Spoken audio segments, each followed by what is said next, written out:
İlk növbədə Padval seansına xoş gəldiniz. Sizi burada görmək çox önəmlidir. Çünki Marinildənsiniz və Marinildə önəmli işlər görürsünüz. Cəmilə xanım və Ketevan xanım. Ketevan xanım millət olaraq Gürcüdür, amma bugün Azərbaycan dilində bizlə söhbət aparacaq.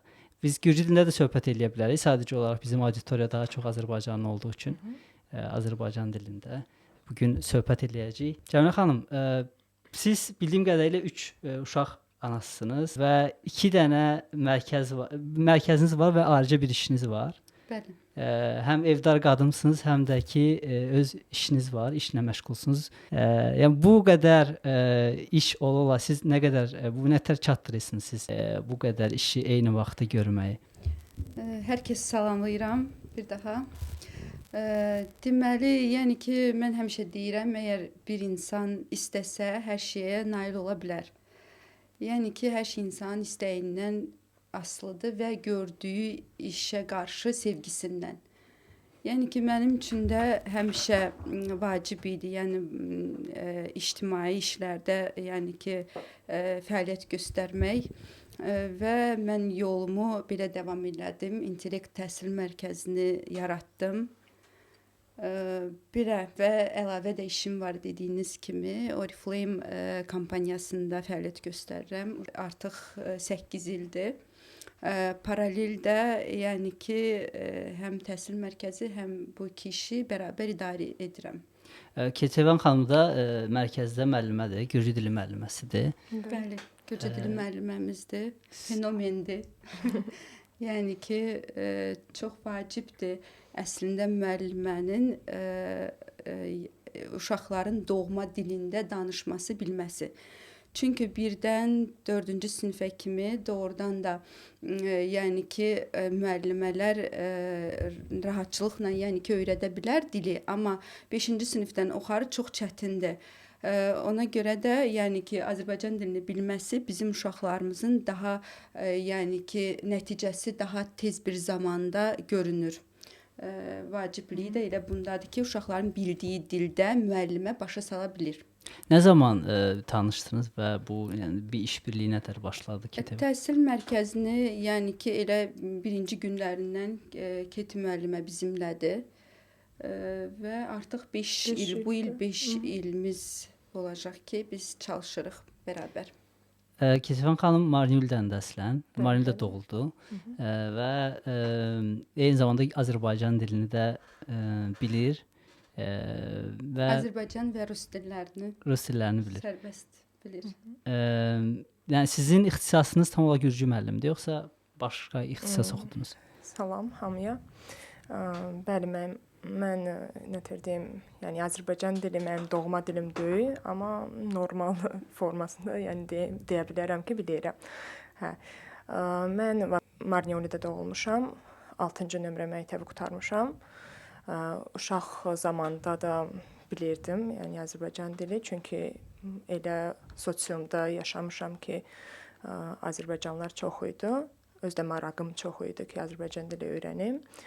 Rus dili də yaxşı bilirəm, amma daha çox Azərbaycan dili yaxşı bilirəm. Mənim professiyam bioloqdur, amma yəni Gürcü dili müəlliməsi mənim elə bil hobi kimi keçirilir. Çünki çox maraqlıdır uşaqlarla yəni dərs keçmək. Təhsil mərkəzində də, intellekt təhsil mərkəzində də 5 ildir işləyirəm, amma ondan əvvəl də işləyirdim təhsil mərkəzində, amma Ağarda da. Sonra Ağarda yəni bağlandı, bəli.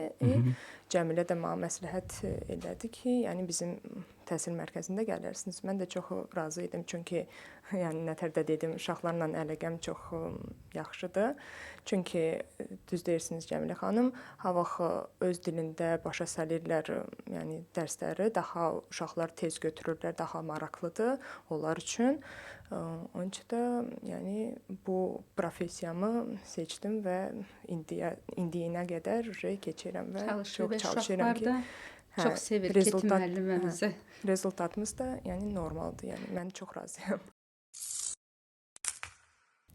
Cəmilə xanım, siz mərkəzi qurduqdan sonra yəni bu süreç, bu proses biraz mənə maraqlıdır. Nətər qurdunuz proses? Çünki siz Marinildənsiniz. Özümüz bilirik ki, Marinildə öz işini qurmaq, həm evdar qadın olmaq, həm də öz işini paralel olaraq aparmaq asan deyil. Bunun bir çox bariyerləri var, həm sosial, həm kültürel, yəni bizim mental dəyərləri nəzərə alsaq. Yəni sizdə nə tər alındı və bu prosesdə sizə ən çox ilham olan nə oldu? Yəni ki, bu ideya məndə çoxdan var idi.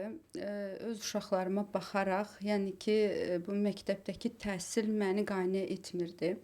Çünki uşaqlar doğrudan da, yəni ki, potensialı ola bizim məktəblərdə o potensialı, yəni ki, istifadə edə bilmirdilər deyə mən başa düşdüm ki, mən əlavə nələrsə etməliyəm ki, nəinki öz uşaqlarıma, bizim yəni ki, zonanın uşaqları üçün də ki, bunlar doğrudan da gələcəkləri daha gözəl və daha parlaq olsun.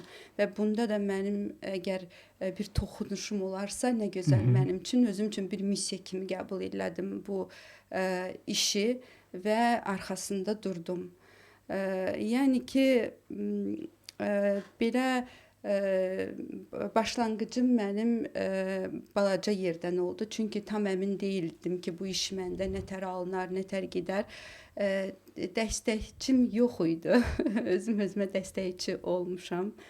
Nə barədən bunun hamısı, bu işlərin hamısı üçün yəni ki, finans da, maliyyə lazımdır. Mənim də o zamanlar maaşım 800 lari idi. Buğalteriyada çalışırdım. Yəni ki, 800 lari maaşla yəni təhsil mərkəzi açmaq belə yəni ki, real deyil idi.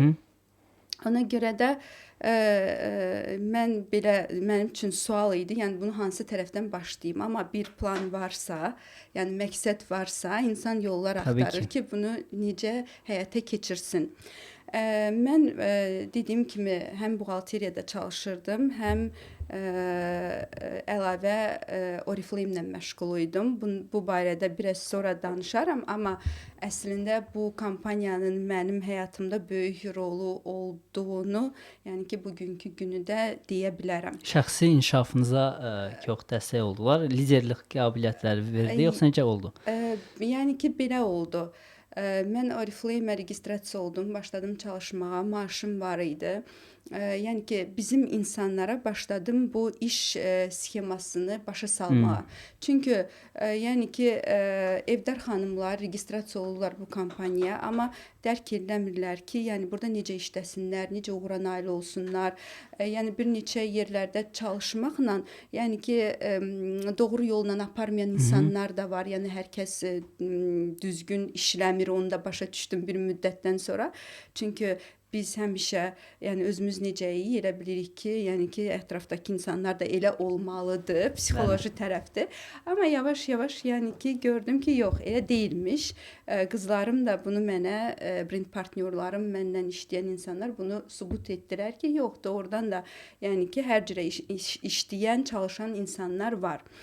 Yaxşı Oriflame-də fəaliyyət göstərdiyim üçün Marnioli'də SPO Center açmaq qərarına gəldi, mərkəzi ofis. SPO Center tam biraz açıqlaya bilərsən bəlkə izləyicilər üçün?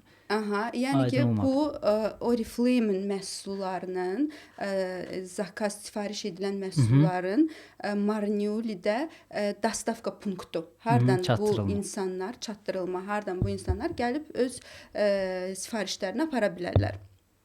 Deməli, bununla əlaqəli, yəni mən özüm ərizə yazdım ofisə ki, belə bir fikir var, yəni ki, əgər alınırsa, çünki sifarişlərimiz böyük məbləğdə idi deyə, çətin idi bunu Tbilisidən gətirmək, ya evə dastavka olanda onun ödənişini həmin gün etmək lazımdır, amma bunu hər kəs bacarmırdı, həm də evdar xanımlara, yəni pulları da yox idi ki, bunu yəni ki, ödəsinlər, evdən də hər zaman dəstək olmur bu işlər üçün. Çünki ciddi baxmırlar da bu işlərə. Deməli, ərizəmi yazdım. Onlar da sağ olsunlar, yəni təsdiq elədilər. Tez irəliləyən lider kimi mənə dəstək göstərdilər. Dəstəkləri nədən ibarət idi? Ümumiyyətcə bu kampaniyanın qanunudur, şirkətin qanunudur ki, bunlar SPO mərkəz açanda inventarda nə lazımdır, hamısını bunlar gətirib çatdırırlar, quraşdırırlar və gedirlər. Əsas məndən nə lazım idi? Obyekt. Ki mənim var obyektim. Haraya bu firma, yəni ki, öz avadanlıqlarını gətirə bilər. Obyekt mən də belə fikirləşdim, axtardım. İstəyirdim ki, elə yerdə olsun, hər kəs üçün rahat olsun. Əslində sözümün arxası, yəni elə mərkəzə gəlib çıxacaq. Prosta burdan başladı. Əsas mənim, yəni ki, bu işim. Axtardım, balaca obyekt var idi, kvadraturası 80 idi, amma yəni ki, kirayəsi də az idi. Əslində, yəni ki, normal halda mən təzə başlayan bir insan kimi, yəni ki, az məbləğlə kirayə bir yer götürməli idim. Amma bu ideya mənim başımda hərləndiyi üçün, təhsil mərkəzi ideyası, mən belə fikirləşdim ki, yox, yəni ki, mən nəsə bir böyük bir yəni iş görməliyəm və daha böyük obyekt götürməliyəm ki, iki işi bir yerdə birləşdirim. Ona görə də 120 kvadratlıq obyekt götürdüm kiraya. Təbii ki, bunun ödənişi daha çox idi. Və bu da böyük riskdir də, o qədər kirayə yer götürmək. Əslində risk eləməyi mən sevmirəm, heç vaxt da risk etmirəm. Deyirlər ki, risk eləməyən insan irəli getməz. Bu yalan söhbətdir. Yəni ki, riskli heç nə yox idi. Niyə? Çünki mən belə fikirləşdim ki, mən böyük obyekt götürdüm, mənim üçün gətirdilər. Deməli 20 stol, 3 stol, ondan sonra daskalar, lövhələr gətirdilər. Ofis üçün, menecer üçün, yəni ki, şkafdır, stoldur, bunun hamısını təmin edilədilər. Və mən belə fikirləşdim ki, yəni bunları zaten bu işləri görür və Oriflame üçün mənə lazımdır həftədə bir dəfə, 2 dəfə istifadə etmək bunların, yəni gətirdiyi əşyalarla və mən bunu təhsil mərkəzi üçün istifadə edə bilərəm. Əslində tam sizin üçün lazımlı bir şərait yarandı. Yəni ki, avtomatik bu mənim üçün kömək oldu. Niyə? Çünki bu stulla 3 sinif mən təşkil edə bilirdim. Və dedim, yaxşı olar işim, davam edərəm. Yaxşı olmaz, vəziyyətə baxaram. Amma yəni ki, o qədər inanırdım ki, bu iş məndə alınar. Çünki yəni ki, ciddi şəkildə istəyirdim ki, bir əlim olsun bu Marnioli'nin inkişafında. Mən özüm məktəbi Azərbaycanda bitirmişəm və onun üçün oradakı səviyyə tamamilə fərqlidir. Buradakı səviyyə tam başqadır, təəssüf ki. Və mən fikirləşdim ki, yəni mən bunu bacararam. Həm biznes xarakterini daşıyırdı, həm yəni ki, bu işi yəni sevdiyim üçün, yəni ki, mən imza atdım bu işlərə. 3 sinif açdıq. Yəni ki, Keti müəllimə gəldi, elə birinci müəllimələrdən də. Əslində, yəni ki, mənim istəyim çox ola bilər, amma əsas təhsil mərkəzinin işi müəllimələrdən asılıdır da. Bu uşaqların nə dərəcədə səviyyəsi yəni olacaq bizim mərkəzə gəldiyi periodda və bizim insanlar da belədir, hər yerdə elədir. Yəqin ki, bir yer bəyəniləndən sonra başlanılır, yəni bu haqda danışılmağa.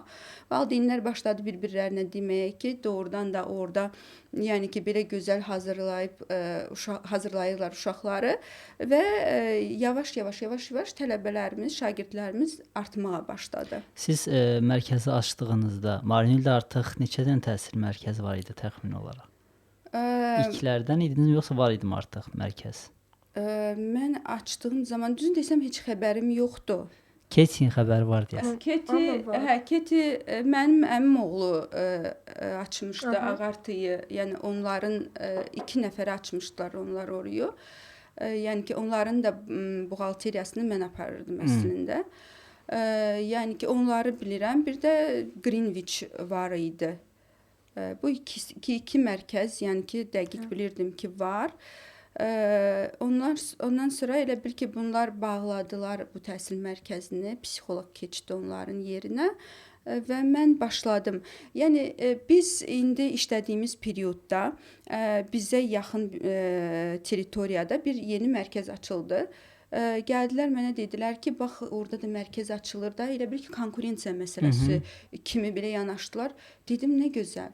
Yəni çox yaxşı ki, bir yeni mərkəz açılırsa, yəni bu o mərkəzin yəni müdiri, müəllimələri də kimlər varsa onların yaxınları da o mərkəzə gələcəklər və bu uşaqların da savadı artacaq. Məsəl üçün hansısa yaxınlarımız üçün yəni ki çalışırıq ki, nələrsə endirimlər eləyək, ya baxırsan ki, insanın ehtiyacı var, yəni ki amma uşağını gətirə bilmir, amma ehtiyacı var da uşağın bu müəllimlərə. Çalışırıq nələrsə, yəni ki, Ketü müəllimə ilə də neçə dəfə elə yardımlar eləmişik ki, yəni ya bir ay ödənişsiz mi eləmişik, ya endirimlə mi eləmişik ki, bu uşaq yəni ki potensialı var, uşağın motivasiyası var, istəyi var, amma valideynin imkanı yoxdur. Yəni çalışmışıq ki, ona dəstək göstərək. Ona görə də yəni ki, belə eşidəndə ki, yeni təhsil mərkəzləri var, mən həmişə sevinmişəm. Yəni ki, niyə də yox? Hər kəsin öz işi, hər kəsin öz işləmə metodikası var. Təbii ki. Və çox gözəldir məncə təhsil mərkəzlərinin açılması. Siz vurğuladınız ki, başdan ki, yəni mənim bu işə girməyimin əsas məqsədi problemin olmağı idi ki, yəni təhsil o qədər güclü deyil bizim şəhərdə. Və bu təhsilin səviyyəsini qaldırmaq üçün mənim də bir qatqım olsun. Və təbii olaraq da indi başqa bir təhsil mərkəzi açılırsa, sizin üçün bu uyğundur. Çünki zaten eləmək istədiyiniz işi başqaları eləyəcək və sağlam rəqabət olacaq, ən önəmlisi olan. Rəqabət necə deyim? Yəni bu rəqabət sözü məncə burada tam da uyğun deyil. Niyə? Mən işimi maksimal dərəcədə səviyyəli görməyi sevirəm. Yəni ki, hər kəs də əgər mənə baxıb kimsə rəqabət eləmək istəsə, nə gözəl. Siz plankayı qaldırırsınızsa, başqası gəlir sonra, bəli. Demək ki, o da sizə görə onu qaldırmalı, plankayı yüksək tutmalıdır. O qaldırdıqca siz də məcbur qaldırırsınız və bu mənada əslində rəqabət maksimal dərəcədə nə etmək olar? Yəni ki, onu edirik biz.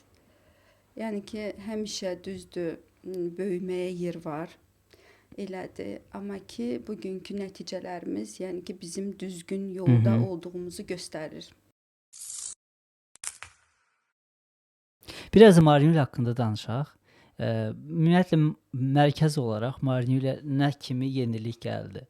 Nə kimi yenilik gətirdiniz? Fərqli, hansı ki, ümumiyyətlə yox idi Marinüldə və onu ilk dəfə siz gətirdiniz. Çünki Marinül balaca bir şəhərdir. Etnik azlıqların ağırlıqla yaşadığı bir şəhərdir. Təbii ki, başqa millətlər də yaşayır. Yəni bir yerdə yaşayırıq, amma ağırlıqlı olaraq Azərbaycanlıların yaşadığı bir şəhərdir. Və bura bir çoxların belə bir fikir formalaşıb ki, etnik azlıqlara qarşı o qədər təhsil zəif olur o regionlarda. Siz yəni bu fikirlə razısınızmı və nə tər yenilik gətirdiniz? Mən bizim yəni fərqimiz nədədir? Bu məktəbə qədər hazırlıq qruplarının çox böyük rolu var. Mən valideynlərlə də həmişə belə danışıqlar aparırıq. Valideynlər uşaqlarını gözləyənə kimi, yəni ki, biz söhbət edirik və bu məktəbə qədər hazırlıq qrupunun vacibliyindən danışırıq. Niyə? Çünki bizim uşaqlar 1-ci sinifə gedirlər, heç nədən xəbərləri yoxdur. Bunlar hələ dil öyrənməlidirlər. Paralel, yəni ki, gürcü uşaqlar gəlirlər, hansının ki, gürcü dili ana dilləridir. Bunlar qrammatika öyrənəndə bizim uşaqlarımız hələ, yəni ki, oturdur sözlərini öyrənirlər. Və bu 1-ci sinifdən 4-cü sinifə o qədər hiss olunmasa da, 5-ci sinifdən başlayır özünü göstərməyə. Və valideyn nə deyir? Uşaqlar böyüdülər, oxumaq istəmirlər. Niyə istəmirlər? Çünki uşaqlar başa düşmürlər. Başa düşmədiyi, yəni fənlər bunlar üçün niyə təməl səhv qurulur. Maraqlı olsun? Bəli, yəni hər şey bu fundamentdən gəlir də. Yəni ki, əgər biz yəni məktəbə qədər hazırlıq qrupunda nə edirik? Çox ağıllı uşaqlarımız var. Hədsiz dərəcədə bizim Azərbaycanlı uşaqlar çox ağıllı uşaqlardır. Yəni gördüyüm onlardır. Fikirlərim başqa idi. Görəndən sonra bir başqa fikirlər yarandı məndə. Əsas işləyirik bunların dilləri üzərində. Ondan sonra riyaziyyat, bir də motorika. Motorika çox vacibdir. Bəzilərinin heç bilmədiyi məsələdir. Əslində uşaqların motorika barmaqları necə inkişaf edib, uşağın beyni də o səviyyədə inkişaf etmiş olur. Ona görə də bunu da inkişaf elətmək çox vacibdir və biz bununla məşğuluq. Dil, riyaziyyat və motorika məktəbə qədər hazırlıq qrupumuzun, yəni bu proqramıdır. Hamısı bunun içində daxildir. Həftədə 3 dəfə 1 saat yarım müəllimə uşaqlarla məşğul olur. Yəni bəzən görürük ki, uşaqlar çox fərqlidirlər. Kimsə tez götürür materialı, kimsə biraz gec, kimsə orta səviyyədə və biz görəndə ki, məsəl üçün hansısa uşaq geri qalır, avtomatik, yəni həftənin 5 günü gəlir müəlliməmiz, amma bunların dərsi həftənin 3 günüdür. O 2 günə bu uşaqları əlavə gətiririk ki, bunlar da o uşaqlara, yəni ki, çatsın və normal şəkildə davam eləsin, proqramdan geri qalmayaraq. Sentyabrdan gələn uşaqları mükəmməl şəkildə 1-ci sinifə hazır edirik. Sentyabrdan gələnləri. Amma elə uşaqlarımız var ki, valideynlər tam bunu dərk eləmədiyinə görə gətirirlər mayda, iyunda, yay aylarında, bu gecdir. Çünki Azərbaycanlı uşaqlar əgər gürcü dilini bilmirlərsə, ailədə gürcü dilini bilən yoxdursa, bu uşaqlara öyrədən yoxdursa, mütləq şəkildə, yəni ki, bu məktəbə qədər hazırlıq qruplarına uşaqlarını qoymalıdırlar. Yəni bu çox vacibdir. Bunların uşaqlarının gələcəyi burdan asılıdır. Bu məktəbə qədər hazırlıq qrupundan. Çünki birbaşa məktəbə gedən uşaqlardan 100% uşaqdan 1%, yəni uşaq hansısa uğura nail ola biləcək bu həyatda. Geridə qalan, yəni ki, sıravi vətəndaş olaraq qalacaqlar. Yəni gürcü məktəbinə əgər Azərbaycanlı bir yəni tələbə gedirsə, şagird gedirsə, onda ilk növbədə gürcü dilini öyrənməlidir ki, bu proqramı qavrasında Mütləq başa düşsün. Yəni başa düşməsə, yenə deyirəm, bu uşaq üçün maraqlı deyil məktəbdə oxumaq. Uşaq üçün nə vaxt maraqlıdır? Yəni böyüklər olsun. Nəsə hansısa mövzu çətindirsə, yəni ki, başa düşmürsə, yəni ki, o mövzuya maraq heç oyatmır, heç baxmaq istəmir o tərəfə. Amma nəsə, yəni maraqlı, hasan olanda, o başa düşəndə o insan üçün, yəni ki, maraqlı və maraqlı olur da, belə deyək. Razıyam. Hardasa da mən də öz paralel olaraq özümdə düşündüm ki, mən də universitetə misal üçün qəbul olanda ingilis dilində idi bizim proqram və mən ingilis dilini başladım onda hələ təzə öyrənməyə. Təbii ki, məktəb vaxtından öyrənirdik, amma orada da başqa bir metodika da başqa idi. Yəni dil daha professional dil idi bizim sahəyə uyğun olaraq və mən o dili öyrənə həm də ki, dərs verirdilər mənə. Mənim üçün çox çətin idi. Uşaqlar üçün də bəziləri ingilisini çox yaxşı bildikləri üçün proqramı daha rahat öyrənirdilər. Bu tərəfdən başında daha yaxşı başa düşürəm indi situasiyayı ki, əgər başqa bir etnik mənsubiyyətli bir şagird məktəbə qəbul olursa gürcü məktəbinə, onda ilk növbədə dili bilməlidir ki, ilk təməli doğru qurulsun. Proqramın öhdəsindən gələ bilsin və nəinki proqramın, yəni elə uşaqlar var, o proqramdan da irəli gedə bilərlər. Niyə də yox? Yəni o da ola bilər. Amma bizim situasiyamızda mümkün deyil. Çünki bu uşaqlar hələ heç dili bilmirlər. Sizin özünüz də qeyd etdiyiniz kimi, əgər sizin məsəl üçün ingilis dili səviyyəniz biraz fərqli olsaydı, sizin üçün də daha asan olardı və daha motivasiya ilə oxuyardınız. Amma siz niyə məsəl üçün irəlilədiniz və uğura doğru getdiniz? Çünki sizin istəyiniz var idi, amma o istək hər uşaqda olmur. Mən həmişə başa salıram valideynlərə ki, yəni uşaqlarınız 1-ci sinifdən 12-ci sinifə kimi oxuyur, necə oxudu fikir vermirsiniz. 12-ci sinifə çatanda, yəni 11-i bitirəndə başlayırsınız müəllimlər axtarmağa. Siz avtomatik nə istəyirsiniz bu uşaqdan? 1-ci sinifdən 11-ci sinifin proqramını 1 ildə öyrənməsini. Mümkün deyil. Yəni bunu çox az uşaq etməyə, yəni ki, onun necə deyim, çox az uşaqlar onu edə bilər. İradə də lazımdır. İradəsi, o düz sözdür elə. İradəsi çox az uşaqların iradəsi var ki, bunun hamısını eləsin. Siz nə fikirləşirsiniz Ketifan xanım bu məsələ ilə bağlı? Ümumiyyətlə fikirləriniz nədir? Yəni mən praktikamla baxıram deyə, məsələ gəlirlər 5-ci sinifdəki uşaqlarla 12-ci sinifə qədər belə uşaqlara dərs verirəm. Amma gürcü dili bilmək donesi səviyyəsi bəli, çox katastrofdur. Niyə? Çünki uşaqlar gəlirlər təkcə yazmaq, oxumaq bilirlər.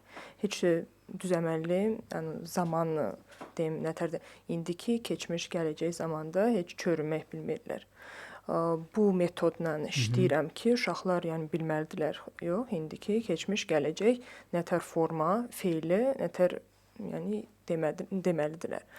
Onun üçün də düz deyirsiniz ki, məktəb qədər proqramlar yəni çox güclü olmalıdır ki, uşaqlar təkcə yəni nətər deyim, çox elementar onlar yetmir onlara. Çünki məsələn Gürcü məktəbdə hava uşaqları qoyurlar məktəbə uşaqları, onda indi Gürcü uşaqların ana dilidir, düzdürmü?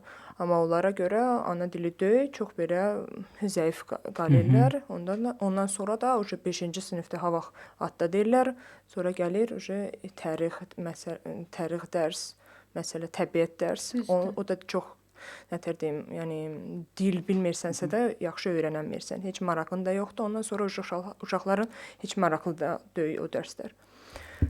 Onun üçün də deyirəm ki, məktəb qədər hazırlıq çox güclü olmalıdır. Bir də doполнительный belə dərsləri keçmək də çox vacib bir işdir. Təkcə yazmaq, Gürcü dilində oxumaq yetmir. Bəs belə bir bunda yəni sual yaranır ki, misal üçün biz deyirik ki, məktəbə qədər hazırlıq önəmlidir. Bəs yəni indi imkanı olmayan ailələr var. Uşağını yəni hazırlığa qoya bilmir də.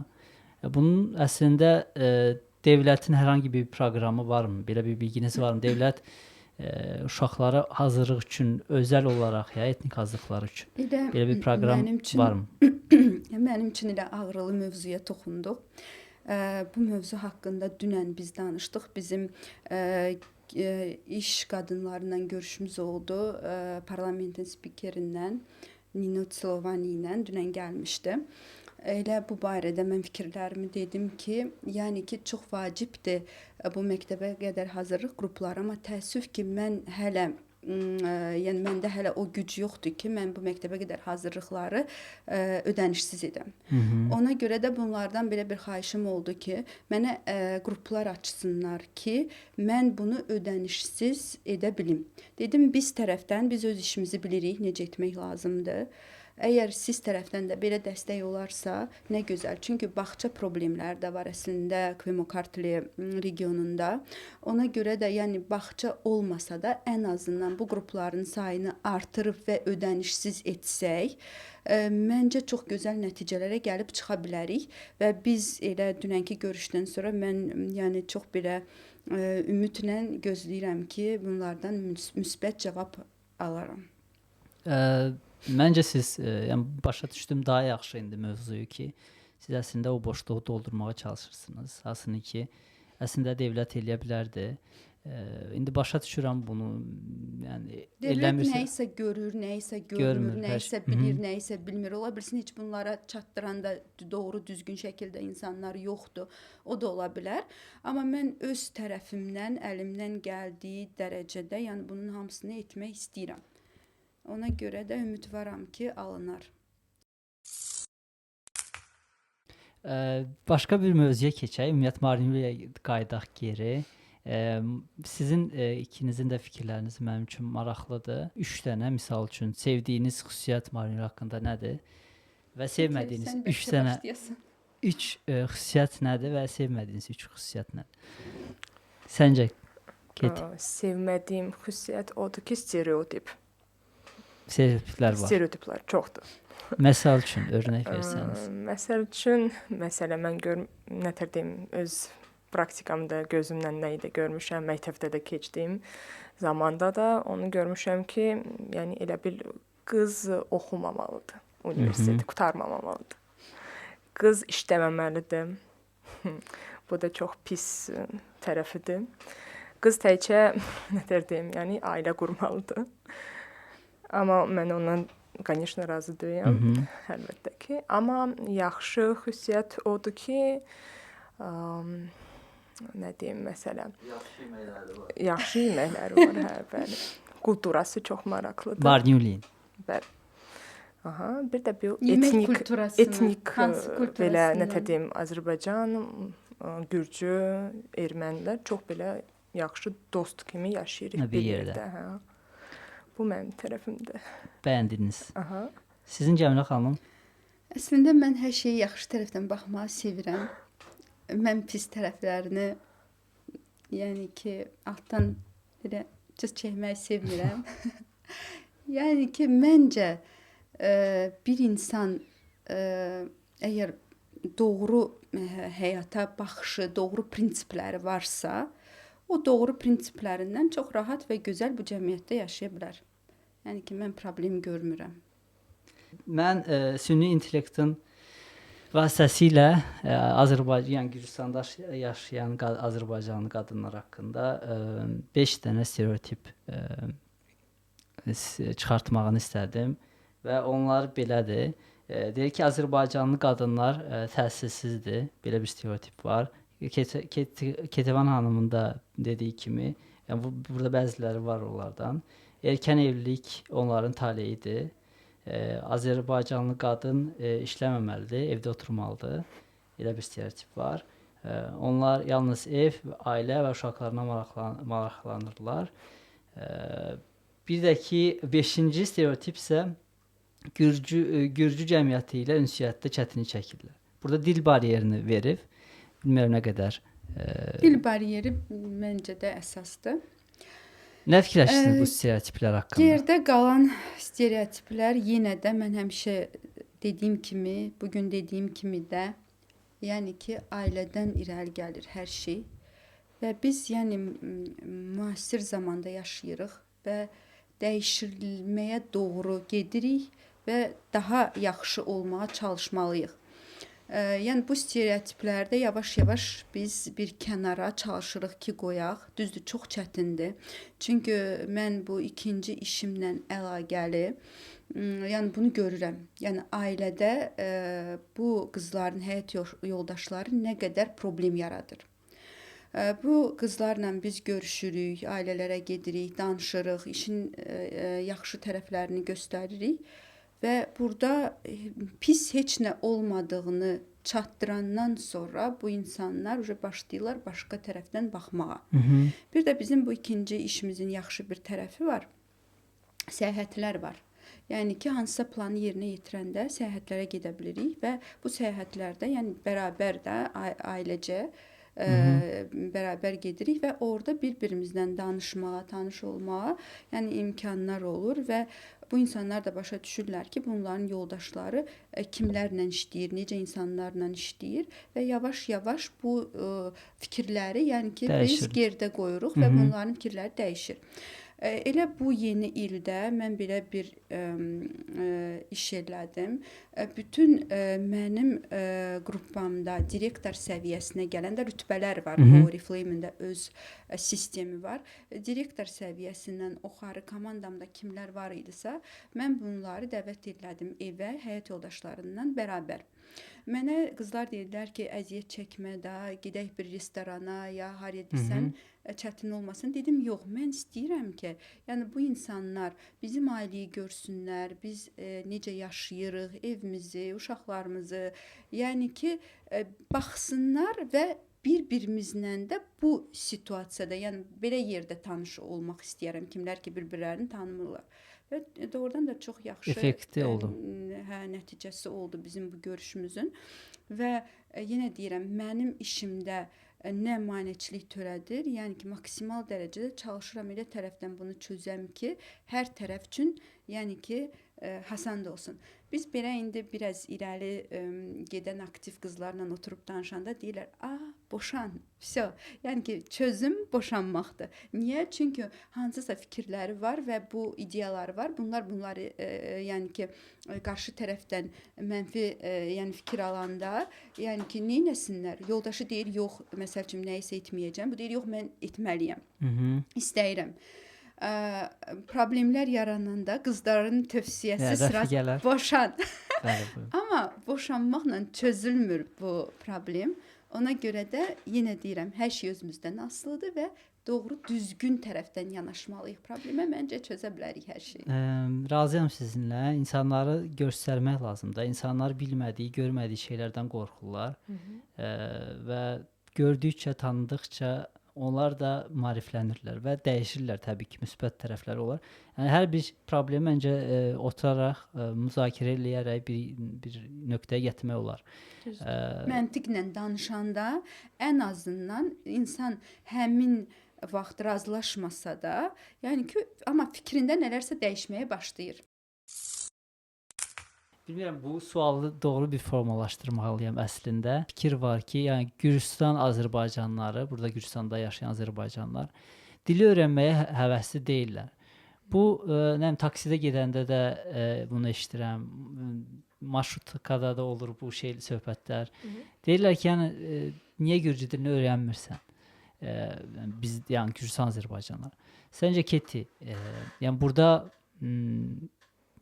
problem nədədir? Daha çox insanlardadırmı ki, dili öyrənə bilmirlər, yoxsa ki, sistemdədir ki, yəni məktəblərin təhsil sistemindədir ki, aslında ki, o dili onlara doğru bir şəkildə öyrətməyə icazə vermir. Təbii ki, mən anlayıram, indi Sovet hökuməti var. Sovet hökumətində ağırlıqlı olaraq rus dilində danışırdı insanlar. İndiki hökumətdə bir üst nəsil dili o qədər yaxşı bilmirlər və onlardan tələb eləmək o qədər doğru deyil. Amma ümumiyyətlə sənin fikrin maraqlıdır.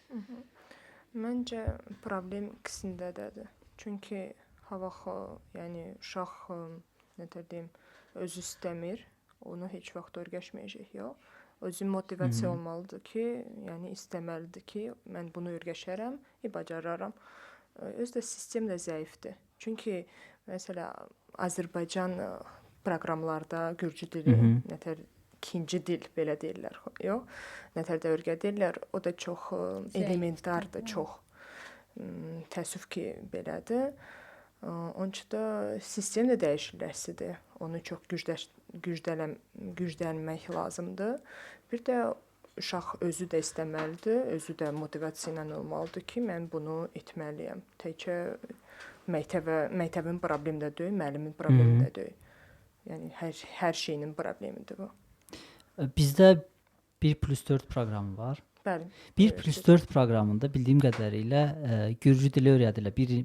Yəni mən özüm o proqramda olmamışam, bilmirəm. Mən imtahanı verdim, elə girdim. Amma orada dil öyrədirlər də uşaqlara hələ 1 il. Mənim üçün, misal üçün bu biraz gəlir də, biraz qəribə gəlir ki, vaxt itirmək. Hə, yəni bir uşaq 18 yaşına gəlirsə, 17 yaşına gəlirsə və hələ də dili universitetdə öyrənirsə Gürcü dilini, burada artıq demək ki, hardasa bir boşluq var. Var. Keti müəllimə cavab versin. Hə. Yəni düz deyirsiniz. Yəni çox problemdir. Çünki onlara bu 12 ilin elə bil Gürcü dili öyrənmək yetmir. Yəni orada 1 il oxumalıdılar ki, yəni öyrənsin, amma o da yetmir. Çünki praktika çox yaxşı elə bil müəllimdir, belə deyək. Nətərdə öz yəni nümunə deyim. Mənim praktikam olmasaydı, mən Azərbaycan dili heç vaxt öyrənməzdim. Yəni kommunikasiya lazımdır. Çox maraqlıdır ki, baxın, Azərbaycan dilini siz öyrəndiniz, amma bəziləri Gürcü dilini öyrənə bilmir. Koreyalılar var Marinildə. Azərbaycan dili öyrənirlər, Gürcü dili yaxşı bilmirlər. Bilirlər. Amma keçən dəfə reportaj var idi. İmkan olsa tapsam onu bu videoda qoyaram. Orada Gürcü dilində Marinildə sorğu keçirilirdi. Gürcü dilini niyə bilmirsiniz? Çox rus dilində cavab verirdi. Amma Koreyalılar Gürcü dilində başladı danışmağa. Yəni mən burada sözün bitdiyi bir yer idi. Mənim də var idi. Burada indi deyə bilərik ki, bizim var idi tələbələrimiz. Bu qədər fürsət var. Başa düşürəm, indi kompakt yaşayırıq. Gürcülər indi Marinildə çoxdur. İndi biz məsələ çəkdim ki, Məhrədə var da biz bir yerdə böyüyürük. O Azərbaycan dili öyrənirlər, biz Gürcü dilini öyrənməkdə çətinlik çəkirik. Bilmirəm burada nə qədər günahlandırma olar sistemdə. Təbii ki, sistemdə də problemlər var. Siz başdan dediniz ki, məktəbə qədər hazırlıqda Gürcü dilini öyrənirlər. Ya bağça problemi var. Məktəbi bir yerə qoysaq hələ məktəbə qədər hazırlıqda. Əslində söhbətdən biraz getdim başqa bir yönə. Sizin üçün misal üçün neytraldır da bu. Yəni həm insanların burada istəksizliyi var, həm də ki, dövlətin yetərincə keyfiyyətli təhsil verməməsi gürcü dilində. Amma istək olur, əgər istək varsa, nə sistem, heç nə maneçilik törədə bilməz. İnsanın istəyi varsa, hər şey nail ola bilər. Yəni özümüzdən çox şey asılıdır. Mən sizin digər Arifleyimlə bağlı fəaliyyətiniz maraqlıdır. Mən bildiyim qədərilə siz çox böyük bir komanda ilə işləyirsiniz. Azərbaycanlı, Gürcüstan Azərbaycanlı qadınlarla işləyirsiniz bir yerdə və komandanız çox böyükdür. Həm iş həyatınız var, həm də ki bu qədər zərif qala bilirsiniz. Yəni bunu nə tər bacarırsınız siz? Eyni vaxtda həm çünki iş prosesində biraz maskulinlik lazımdır bizim regionda da. Qadın biraz gərək sərt olmalıdır ki, bu qədər komandayı, bu qədər insanları idarə edə bilsin.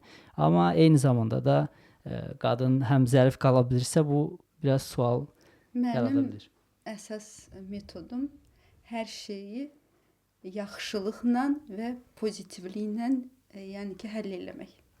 Ona görə də ki, yəni ki, insanlarla qarşındakı səninlə dalaşmaq istəsə də, yəni sən onunla o qədər yaxşı danışırsan ki, bunun başqa yəni yolu qalmır ki, geri sənə yaxşı cavab versin. Belə də ki, komandaya qaldıqda isə, yəni ki, çoxdular. Region, kənd gedib prezentasiyalar keçirirəm. O prezentasiyalarda qaynanalar, baldızlar hər kəs iştirak edir mütləq şəkildə. Çünki hər kəs qol çəkməlidir. Gəlin işləsin, işləməsin. Sizin işiniz çox çətindir. Mən görə təxmin elədim, təsəvvür elədim. Yəni ki, hər kəsə başa salıram da. Yəni ki, yorulmuram başa salmaqdan. Belə deyək. Yəni işin yaxşı tərəfini başa salanda, göstərəndə insanlar da görürlər. Nümunə, yəni ki, çox gözəl bir şeydir nümunə olmaq. Yəni ki, məncə onlar da məni görüb ki, mən yəni ki, ailəli bir xanım gəlmişəm bunların kəndlərinə. Yəni ki, prezentasiya keçirirəm, danışıram. Yəni ki, hər şey yerində, bir problem yoxdur. Elədim. Yəni evdən məni göndərən narahat olmur ki, təbii ki. Biraz da sizin özünüzün örnək olmağınız, sizin həm özünüzün, həm də ailə modelinizin onlar üçün yəni uyğun olması sizin işinizi daha da asanlaşdırır. Yəni siz fərqli bir insan olsaydınız, bəlkə də bu qədər sizə qarşı gəlməzdilər. Düzdür, razıyam. Çünki insanın özünün nümunə örnək olmağı çox vacibdir. Yəni ki, bəlkə də məsələn ailəli olmasaydım, yəni ki, biraz fərqli ya ailəm dağılmış olsaydı, biraz fərqli məni qəbul eləyə bilərdilər, ola bilər. Çünki yəni oradakı cəmaətin fikri tamamilə fərqlidir. Yəni ki, insan gərək öz fikrinə malik ola ki, nəyisə də kiməsə də çatdıra bilər. Amma bunların fikri yəni cəmiyyətdən, cəmaətdən, qonşudan, hər kəsdən asılıdır özlərindən başqa. Yəni ki, bunun bəziləri fərqində deyil bunun. Yox, onun fərqində deyillər, amma yəni bu əslində bu problemdir. Yəni insanlar bəlkə o düz eləmir nəyisə də. Amma çox insanlar onu eləyirsə də mütləq mən bu şeyi təkrarlamalıyam. Yəni ya internetdə nəyisə də, hansısa da setlərdə də nəyisə də təkrarlayırlarsa da hər kəs onu təkrarlayır. Amma fikirləşən yoxdur ki, yəni bu eləyib başa düşürəm, amma bu mənə uyğundur ya yox. Mən bunu niyə təkrarlayıram? Belə bir şey var. Ona görə də nə bilim, yəqin ki, bu insanın baxışından asılıdır. Sizin bu görüşləri də, yəni ailələrlə dediniz, komandanızla olan üzvlərlə görüşlərinizi evdə eləməyiniz əslində doğru bir addım idi. Mən daha yaxşı başa düşdüm, çünki onlar gəlirlər, görürlər və daha yaxşı başa düşürlər sizin. Həm sizi tanıyırlar daha yaxşı və o bariyerləri onlarda qaldırır, o ön yargıları sizin fəaliyyətlə bağlı. Yəni, bu qədər böyük komandanız var. Yəni, qadınlarla işləyirsiniz. Bu fəaliyyətiniz barədə biraz məlumat verərdiniz, maraqlıdır. Yəni ki, sistem nətər qurulub sizdə? sistemi özüm qurmuşam. Gürcüstanda, ümumiyyətcə dünya Oriflame-ində 100% əminliklə deyə bilərəm ki, bu sistemlə işləyən yoxdur. Bu maraqlı bir iddialı bir fikir idi. Bu sistem biraz kampaniyanın istəklərindən biraz fərqlidir. Özünüz mü təklif elədiniz o fikri? Hə, onu özüm yaratmışam və o sistemlə də yəni işləməyimi davam edirəm. Ümumiyyətcə görüşlər olur, harda liderlər öz işi haqqında danışırlar. Amma mən bu sistem haqqında heç vaxt danışmıram. Niyə? Çünki bu bizim mentalitetdən, bizim cəmiyyətdən, bizim regiondan irəli gələn bir sistemdir. Əslində hansısa regionlarda, Gürcüstan başqa region, biz özümüz istifadə edirik, amma başqa millət ya fərq yoxdur da, gürcülər ya başqa millət, yəni bunları nə dərəcədə istifadə eləyər, o da bir sualdır. Siz yeni model gətirdiniz. Ola bilsin bir çox modellər var. Bu, yəni bu sistem qrup Oriflame-in özünün hər regionda öz sistemləri var. Amma siz regiona uyğun olaraq yeni bir sistem yaratdınız. Yəni başqa yerdə problemdən irəli gələrək biz yəni çözüm yolu tapmalıyıq.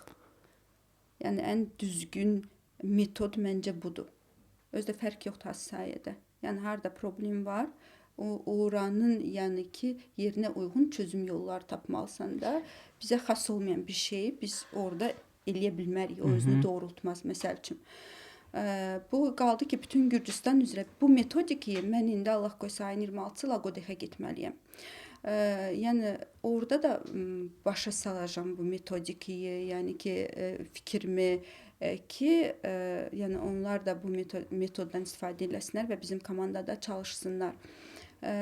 Setivoy marketinq, yəni elə bir marketinqdir, hansı ki başlayırsan balacadan, yavaş-yavaş böyüyürsən. Mən başladım tərsinə. Nə tərsinə? O hardan aşağı. Niyə? Çünki mən birinci göstərirəm, ondan sonra deyirəm, bax mən sənə göstərdim. İndi bunu özün yarat. İndi özün qur və irəli get. Yəni ki, bunu görməyən insan, onu da elə yəni xanımlara yəni deyirəm, hansının real potensialı var. Potensialı olmayan insanlar üçün çox çətindir işləmək. Belə bir fakt da var ki, nə tərsə olur, bu potensialı olanları sırası seçirəm. Belə, hələ ki yanılmamışam. Biz əslində danışdıq mövzuları, məncə çox uzatmağa gərək yoxdur. Sizin vurğulamaq istədiyiniz varmı? Hansı bir məqamlar, hansın ki özünüzü ifadə edə bilmədiniz ya danışmaq istədiyiniz mövzu ola bilərdi? Yəni ki, əsas məsələ, yəni ki, valideynlərə deyə bilərəm ki, uşaqlarına qarşı çox diqqətli olsunlar. Çünki uşaqlarımızın nə qədər gözəl gələcəyi olar, o qədər də bizim özümüz, yəni ki, xoşbəxt və rahat olarıq uşaqlarımız üçün. Ona görə də bu balaca yaşlarından diqqətli olsunlar, gözləməsinlər ki, belə bir tendensiya da var ki, valideynlər gözləyirlər ki, bu uşaq məktəb bitirsin və ondan sonra yəni ki, valideynlər müəllim yanına qoysun uşaqlarını. Əgər məktəbdə sistem bizi qaynə etmirsə, əgər məktəbi bitirəndən sonra uşaq gedib rahat qəbul ola bilmirsə universitetə, deməli bəri başdan nələrsə eləməliyik. Yəni heç nəyə baxmayaraq. Zaten bu valideynlər, yəni ki, məktəbi uşaq bitirəndə bu bir il ərzində bəlkə də o pulların neçə qatını xərcləyirlər. Amma balaca sinifdən biz qiymətlərdən danışmadım. Yəni çox bir ayı birinci sinifdən dördüncü sinifə 60 lari həftədə 3 dəfə bizim belə gözəl müəllimlərimiz olduğu yerdə o 60 lariyə yəni baxmaq lazım deyil. Başa düşürəm, hər cür ailələr var, amma çox aşağı qiymətlərdir. Yəni Tiflislə müqayisə edəndə qiymətlərimiz 3 dəfə aşağıdır. Yəni bu müəllimlər o qədər çalışırlar ki, o qədər əziyyət çəkirlər. Və bu valideynlərin bundan istifadə eləməməyi, görməməsi mənim üçün yəni ki belə çox nə bilim yaxşı situasiya deyil məncə. Yenə deyirəm, öz tərəfimdən maksimal dərəcədə çalışacağam bu qrupları ödənişsiz etməyə ki, bu uşaqlar yəni ki, gəlsinlər, rahat öyrənsinlər. Amma ki, daha böyük siniflərdə, yəni ki, valideynlər yenə diqqətli olmalıdır. Məktəbə də qədər hazırlıq öz yerində, amma yəni daha böyük siniflərdə valideynlər diqqətli olmalıdırlar. Dili bilməsələr də elə valideynlər var. Gedib uşaqlarla maraqlanmalıdır. İclaslara gəlmirlər valideynlər. İclasa gedirik, yəni iclasda 30 uşaqdan 3 valideyn oturur. Bu nə dərəcədə normal haldır. Yəni valideyn gəlib uşağını ildə bir dəfə iclas keçirilir məktəbdə, ona da gəlib, yəni qulaq asmaq istəmir ki, bunun uşağı nə vəziyyətdədir və nə yerdədir. Ona görə valideynlərə, yəni ki, burdan yəni demək istəyirəm ki, çox diqqətli olun və uşaqlarınızın gələcəyi üçün əlinizdən gələni çalışın edin. Elədir. Təşəkkür edirəm hər ikinizə ki, bugün gəldiniz, verilişimizdə qonaq oldunuz.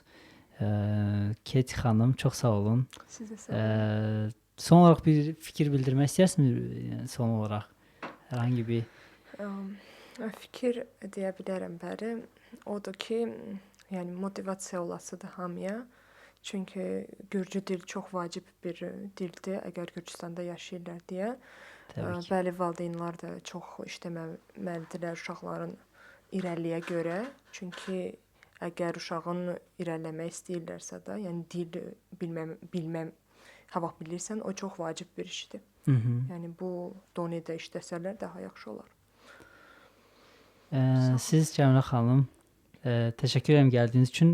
Son olaraq nəsə bir fikir bildirdiniz də, başqa bir fikriniz varsa da. Dedim fikirlərimi, ümidvaram ki, Valideynlər ümidvaram ki, əsas valideynlər diqqətli olsunlar öz uşaqlarına qarşı. Əsas məsələ. Uşaqlar bizim gələcəyimizdir. Ona görə də vacibdir. Bu vacib mövzulardır. Təşəkkürlər, sağ olun. Burada bağlaya bilərik söhbəti. Təşəkkürlər. Sağ olun. Çay içsin, çay düzəldək.